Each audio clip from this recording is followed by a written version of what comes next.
Yeah, good morning guys. Mine happened to our friends there in the Philippines.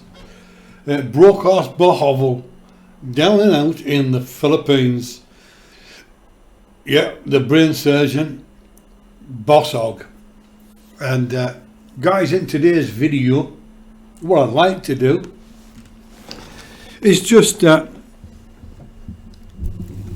little bit of a comparison and talk about the fact that a boss hog is now getting so desperate for cash, for money, for the dollar.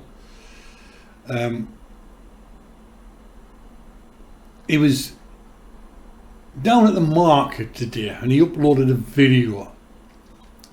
And what was quite noticeable was that there was a row of stalls there, most of them selling veg, and here we are, a foreigner who has gone to the Philippines and decided to compete with the locals selling veg. In that video, guys, it really does open your eyes to the fact that this man is nothing more than an out and out bum. Here he is in the Philippines, and he's a burden. He's competing with the other stallholders. He even went as far as to go down to a rather large truck and ask them the prices of their veg. Did they grow them? He was told that they were imported from Cagayan. And I think he was quite surprised by that. Back at his truck, Maricel sat in the back, the lunatic, and he did say that when he opened the back of his truck to sell his veg, it was like a feeding frenzy. Now we all know that Boss Hog videos everything. So, question, Brian, why didn't you video the feeding frenzy? And more importantly, in that video, you didn't tell anyone how much profit you made. And we keep saying this in every video we do. You do not reveal any profit. All you ever do is put out a seed. You plant a seed for donations. In another recent video, the begging mobile, you said, wouldn't be big enough to handle all the veg that you're going to produce. So there you are, guys. To all your supporters, there's an e-bag for you straight away. But on his channel now, guys, what you'll notice is Boss Hog, he's got super chat, he's monetized, he's got super chat, he's got memberships, and he's recently put the heart button on his channel, and there are ways of donating to his channel. Now, we said this in the past and we'll say it again. A successful YouTuber doesn't need any of that because they make enough money from views from AdSense. And if their content is good enough, then of course they're going to attract members to their channel. I think Boss Hog at the moment has got 8 members out of nearly 38,000 subscribers. However, the heart button, this recent addition of the heart button, proves to me one thing and one thing only. He is absolutely desperate for cash. He's using every option available to him to try and get cash in, get people donating. on recent live streams, the super chat's dried up. I think people may just have copped on to what a parasite boss hog is. And guys, going back to this heart button, if you're watching a channel, and as we say, if the content is good enough, if you're enjoying the content, you might like to donate.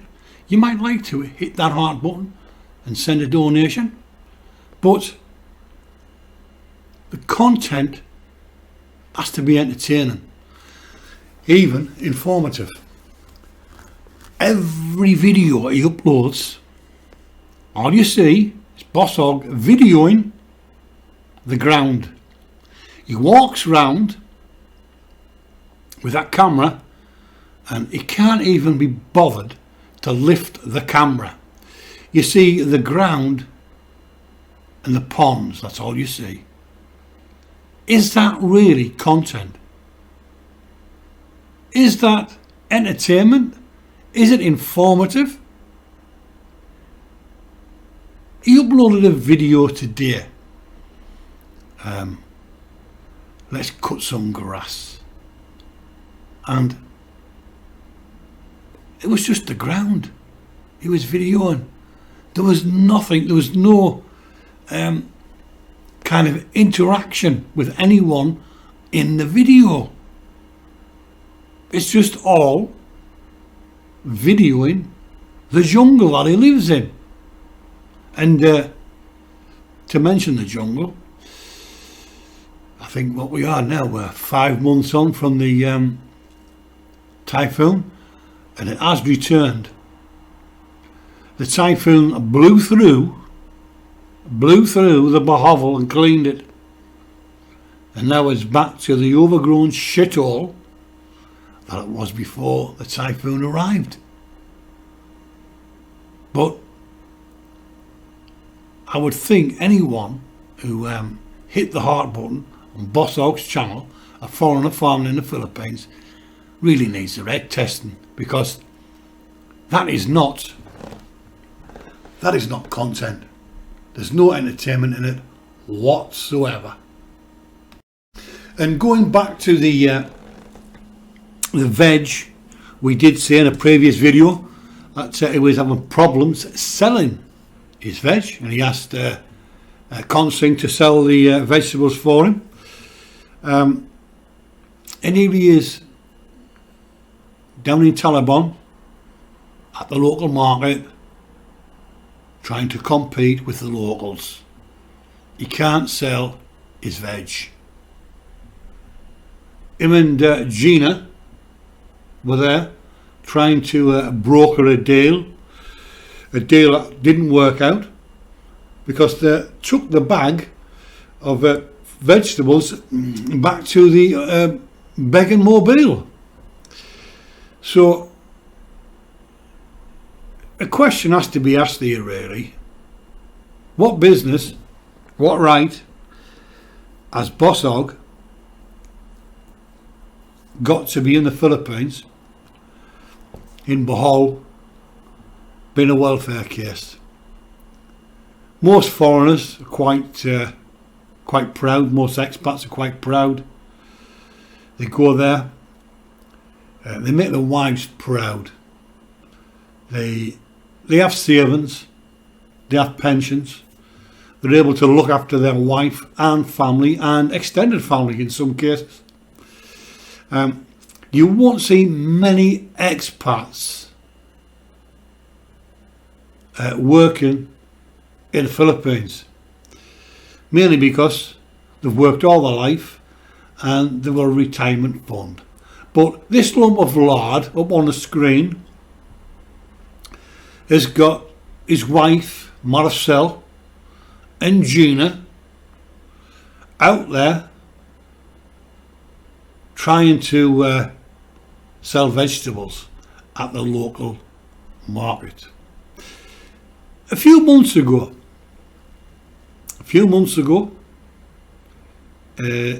the big push was Carnos. Carnos is going to open, and I've got a property sorted out, he said. So in 6 weeks' time, which was about a month ago, Carnos will be up and running. Now, Carnos has never evolved. Carnos has gone off the radar, and perhaps people have realised again what a parasite this lump of lard is. So he's now got into the veggie business, and I think he's going to be sorely disappointed with the veggie business, because making any kind of money there is long hours sat at a stall, back-breaking work in the field growing the veg, something he's not capable of, Gina's not capable of, and Maricel is not capable of. So the veg will not last long. The veg business will not last long. Which beggars another question. What's next, Brian? You've worn everything out, you've tried everything else. What's next? Because all I can see and observe from you and your channel is a slide into oblivion. 4 years in the Philippines, and you've done nothing. You've never been a success. You've just been an absolute burden on the Philippine nation. That's all you've ever done. And so, guys, with that in mind, we're talking 4 years ago now, and when Boss Hog arrived in the Philippines and met his bride up on the screen, Maricel, and we all know what's happened in the last 4 years. How he's scammed, and he's e-begged, and he's bummed his way around. But what about Maricel? Yeah, what about Maricel? Because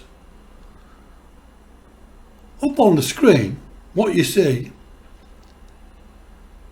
is the before, 4 years ago, and the after, the present day. And what I see there, maybe you might be able to correct me. Maybe you might be able to give me your opinion. But what I see on the screen there are two different people. I see a person on the left hand side. If I had seen or met her in public, we'll say, or passed it in the street, I would probably thought, yes, she's quite an attractive young lady, and quite presentable.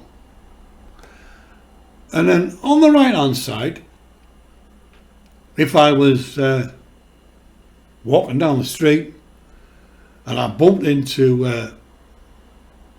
the person on the right hand side, I'm afraid I'll have had to cross the road.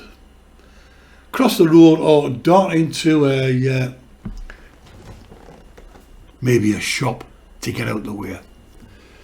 What you see on the screen, guys, is the effect of 4 years married to the swamp from Chico, California. He has turned everyone at the Bohovel into e-begging scammers. And I think what you see on the right hand side is the toll it has taken on the lunatic Maricel. It's quite startling, really, when you look at it. Sometimes a person's appearance is gradual. and kind of grows on you. But when you see the stark reality of 4 years ago and the present day, I think it says it all, really. And I've got a kind of a message here for Brian. I hope you're proud of what you've turned your family into. I hope you're proud of what you've turned this person into. Because I'm not saying she was a good person before she met you, but she was a damn sight presentable than what she is today. This person on the right hand side has let herself go. This person on the right hand side has no pride. And I think that is rubbing off from you. You've got no pride in yourself. None whatsoever. And no shame at all. But there you have it, guys. Broke Ass Bohovel. Down and out in the Philippines. This is the effect Brian Granville Smith has had on his family, on his neighbourhood, with his e-begging, his scamming, and the way he treats the locals and just treats people in general. He's there, a foreigner. Remember his intro, this is not my country, it's their country. You better believe that, Brian, because you have no right to compete for anything in the Philippines. You are down and out, e-begging, scrimping, scraping to survive. You're an absolute burden on society. I hate to say this, but we all know living in the Philippines for the Filipino is quite hard, very harsh. Many of the Filipinos are living in poverty, which is a damn shame. And what I see is not a successful YouTuber. You are no better than the people that you're living amongst. The people that you're living amongst should be looking up to you. They should be proud to have a foreigner in their barangay. But you are living there, down and out, in the Philippines. And that says it all. Till the next time, guys. Bye for now.